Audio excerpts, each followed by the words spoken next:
श्रीमती शालू जिंदल जी हमारे बीच पहुंच गए हैं। लोकसभा प्रत्याशी श्री नवीन जिंदल जी की धर्मपत्नी हमारे बीच पहुंच गई है। आप सब लोगों से मेरा आग्रह कि जब वो आए खड़े होकर तालियां बजाकर उनका स्वागत करें। श्रीमती शालू जिंदल जी हमारे बीच पहुंच गई है। श्रीमती मैं श्री राम हनुमान रामलीला समिति व समाज सेवी श्री संदीप गर्ग जी, मैं लाडवास श्री की तमाम जनता की तरफ से संदीप गर्ग जी द्वारा चलाई गई लाडवा रसोई पर कुरुक्षेत्र लोकसभा प्रत्याशी भाई नवीन जिंदल जी की धर्मपत्नी श्रीमती शालू जिंदल जी का यहाँ पहुंचने पर हार्दिक अभिनंदन व स्वागत करता है।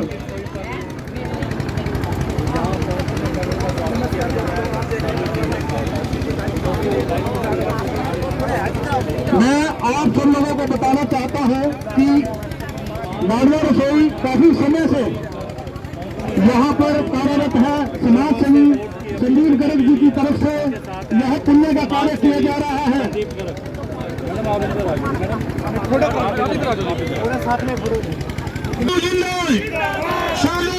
नवीन जिंदल जी एक ऐसे प्रत्याशी हैं जिनका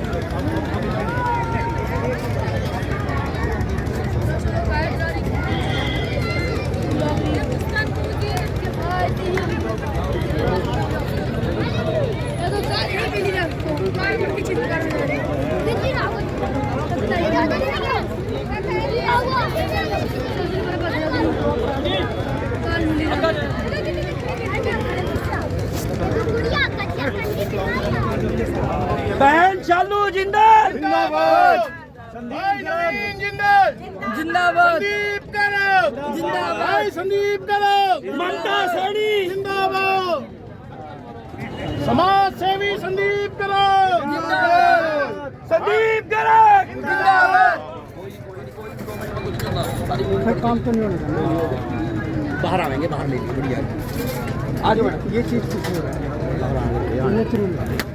इंडिया की, ताकि जो नंबर 1 मोदी जी का जो है नंबर 1 भारत होना चाहिए देश में, पूरे विदेश में, वो सपना उनका साकार हो सके। इसलिए आप सबको मैं बहुत बहुत एक आग्रह करने आई हूँ कि आप अपना आशीर्वाद अपने भाई, अपने बेटे नवीन जी को दीजिए, जो आपका हरियाणा का बेटा है, और उन्हें भारी मतों से यहाँ से विजय बनाइए। और नवीन जी को सांसद बनाने के बाद जो जो वादे हम कर रहे हैं उन पे हम प्रतिबद्ध हैं और सारे वादे पूरे करेंगे। और अंत में मैं ये भी कहना चाहूँगी कि अभी जो पिछली 2-3 मीटिंग्स में मैं गई थी, वहाँ पर एक किसान भाई ने मुझे एक बहुत ही अच्छा योजना का एक आइडिया दिया है, जिससे हमारे कुरुक्षेत्र के जितने किसान जो मेरे बुजुर्ग हैं, मेरे भाई हैं, उनको बहुत फ़ायदा होगा। तो उसके बारे में मैं आज नवीन जी से रात को बात करूंगी। उसके बाद ही कल से अगर हम वो कर सकते हैं तो मैं उसके बारे में सबके साथ शेयर करूंगी। एक और दुविधा जो मेरे दिल में है, जो मैंने यहाँ देखा है कुरुक्षेत्र में, जो मुझे पता चला है, यहाँ पे नशे की लत युवाओं को बहुत लग गई है। वो ये बहुत ही बड़ी, ये बहुत ही बुरी चीज़ है, जिसके कारण हमारा जो भविष्य है कुरुक्षेत्र का, वो पूरा का पूरा हमारा खराब हो सकता है। जब नवीन जी को इस बात का पता चला, हम रात को 1 बजे तक बैठे हुए थे, बात कर रहे थे, तो उनको भी बहुत दुख हुआ। उन्होंने कहा, अगर मैं सांसद के रूप में कुरुक्षेत्र में आता हूँ तो मैं ये प्रतिज्ञा करता हूँ कि नशे की लत को मैं एकदम हटा दूँगा। पर ये कैसे होगा? ये होगा अगर हम उन बच्चों को फिटनेस की तरफ लेंगे हर गांव में, ताकि वो बच्चे जो नशे की लत में हैं वो वापस फिजिकल फिटनेस में आए। जो बच्चे स्पोर्ट्स करना चाहते हैं उनको स्पोर्ट्स की तरफ लेके जाएं। जो बच्चे बेरोजगार हैं और नशे की लत में चले गए हैं उनको स्किल ट्रेनिंग में लेके आए, ताकि ये नशे की जो लत है ये पूरी की पूरी खत्म हो जाए कुरुक्षेत्र से। नवीन जी का क्या सपना है? एक ही सपना है कि कुरुक्षेत्र का जो भविष्य है, जो मेरे युवा साथी यहाँ खड़े हुए हैं और जो छोटे बच्चे हैं, उनका हाथ किसके हाथ में आप देना चाहेंगे? उनका हाथ आप उसी के हाथ में दीजिए जो पहले भी बहुत काम कर चुका है और आगे भी काम करने वाला है, जिससे हमारे बच्चों का, हमारे युवा साथियों का भविष्य उज्जवल हो। और जो मोदी जी का सपना है कि एक उज्जवल भविष्य के साथ भारत का विकास हो, वो कुरुक्षेत्र उसका नेतृत्व करे और उसको आगे लेके जाए। यही मेरी आशा है। आप सब यहाँ आए, आप सब ने मुझे मौका दिया, आप सबका बहुत बहुत धन्यवाद। जय हिंद। यहाँ पहुँच के मेरा मान सम्मान बढ़ाया, चाहे वो मेरी मातृशक्ति है, चाहे मेरे बुजुर्ग हैं, नौजवान साथी हैं, उनका तहे दिल से धन्यवाद करता हूँ।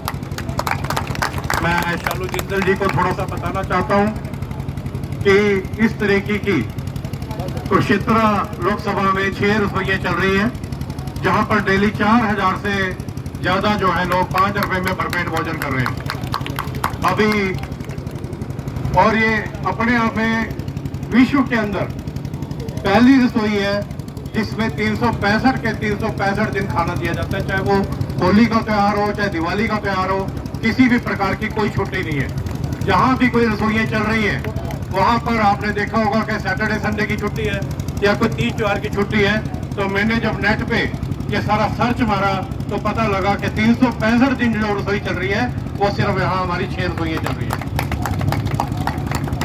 पिछले दिनों आप जानते हैं कि रक्षाबंधन के त्योहार पर 7153 मेरी बहनें मेरी कलाई पर राखी बांधने के लिए रामकुंडी लाडवा में पहुंची और एक सौगात दी मैंने अपनी बहनों को कि कोई भी गर्भवती महिला है, अगर उसके घर से कॉल आती है तो उसके लिए वैन अलग है और वो कॉल आएगी, वैन वहां जाएगी और जब डिलीवरी होगी, चाहे वो नॉर्मल डिलीवरी है, चाहे वो सर्जेरियन डिलीवरी है, और जब उसको छुट्टी मिलेगी वो वैन घर तक छोड़ के आएगी और किसी भी प्रकार का 1 रुपया वहां से नहीं लिया जाता। तो इस तरीके से बहुत से काम चल रहे हैं। मैं अब मुद्दे की बात पे आता हूँ कि जिसलिए हम यहाँ पर इकट्ठे हुए हैं। देखिए, अभी बन गांव में पिछले 15 दिन पहले बहन शालू जी, मैं किसी घर में गया, वहां पे चूल्हा जल रहा था और दोपहर का टाइम था। वो मेरी माता वृद्ध थी और खाना बना रही थी, तो वहीं बैठ गया मैं चूल्हे पे खाना खाने के लिए। तो मैंने कहा, इस चूल्हे में क्या बात, कोई धुआं नहीं दिखाई दे रहा, लकड़ी नहीं दिखाई दे रही, क्या बात है? कहता ये तो 12 साल पुरानी बात हो गई कि जब लकड़ी में से धुआं निकला करता था और भाई नवीन जिंदल जी ने मेरी आंखें बनवाई थी, वो बात उसे आज तक याद थी। और उसके बाद कहते जब मोदी जी आए और उन्होंने सिलेंडर दिया तो धुआं बिल्कुल खत्म हो गया और हमारा परिवार बच गया। इस तरीके के बहुत से परिवार बच गए। पिछले 10 सालों में किस तरीके से इस देश में बदलाव आया, एक छोटी सी बात मैं आपको बताता हूं। 10 साल पहले जब कोई भी व्यक्ति किसी दूसरे देश में जाता था तो वो अपने भारत का बताने में बड़ा ऐसा महसूस करता था, अपनी पहचान को छुपाता था। परंतु आज इन 10 सालों में कोई भी भारतीय विश्व के किसी भी कोने में किसी भी देश में जाता है तो बड़े गर्व के साथ कहता है कि मैं भारत का वासी हूं। और वहां के लोग कहते हैं वही भारत जहां के मोदी हैं। तो ये 10 सालों में हमने बदलाव देखा।